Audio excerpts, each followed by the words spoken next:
Mia and Ayu's Corner of Memories. Prologue. A scent lingers much longer than a memory.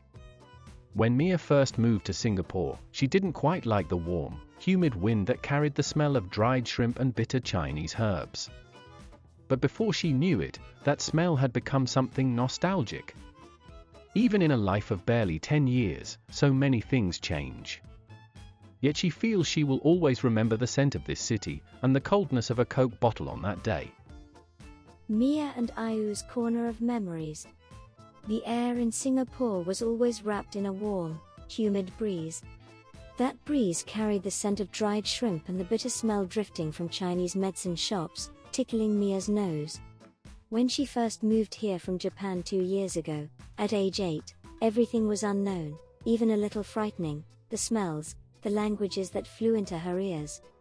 But now, at 10, Mia had become part of the city's scenery. The almost freezing cold underground passage was the quickest way to school.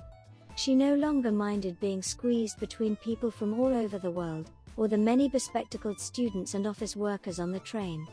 Instead, she found herself excitedly waiting for her friend Ayu to get on at the next station. Mia. Just as the departure bell rang, Ayu came running up.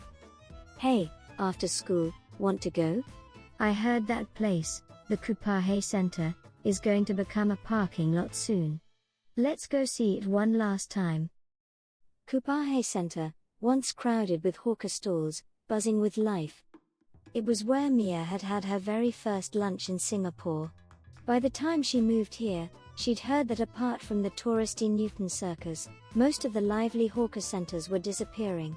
The taste of Hokkien mee from that stall had become one of her favorite things. First, the two girls headed to their usual stall to buy Hokkien mee.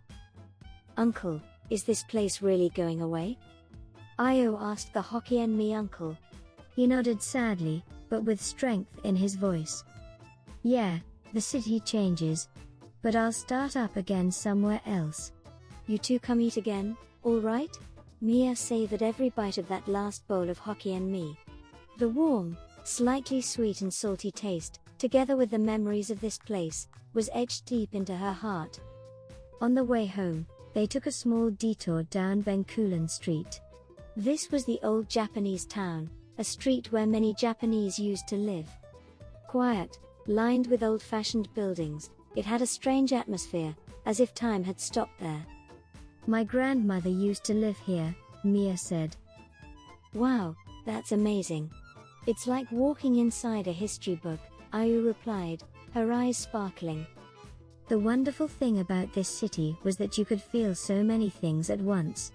Amid the beautiful streets, there were Buddhist temples, colorful Hindu shrines, Islamic mosques, Christian churches. Sometimes you could hear hymns from a church.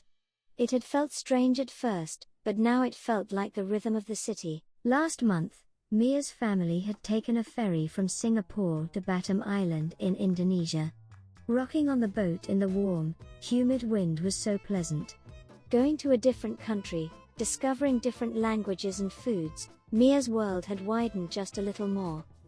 One day, Ayu said to her with a serious face, "Kupahe Center might disappear, but Toa Payoh is still here, and Bencoolen Street is still here.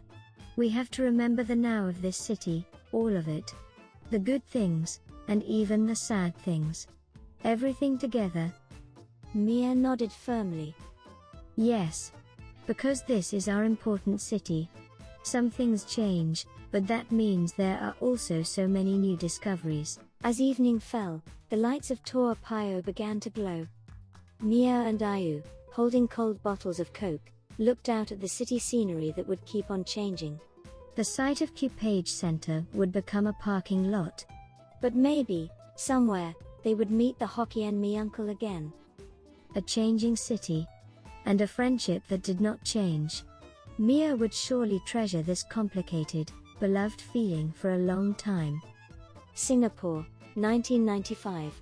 It was an irreplaceable time, when two girls grew up so much, in the space between what disappeared and what was born. Epilogue. Years later, Mia still remembers that day. Kupahe Center became a parking lot. she never did meet the Hockey and Me uncle again anywhere. The lights of Toa Payoh still glow, unchanged. When she became an adult, Mia realized something. What she had wanted to remember was not just the places and tastes that disappeared.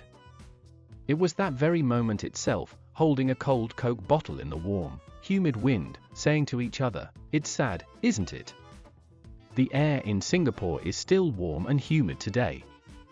Somewhere, on some corner, someone else is looking out at a changing city.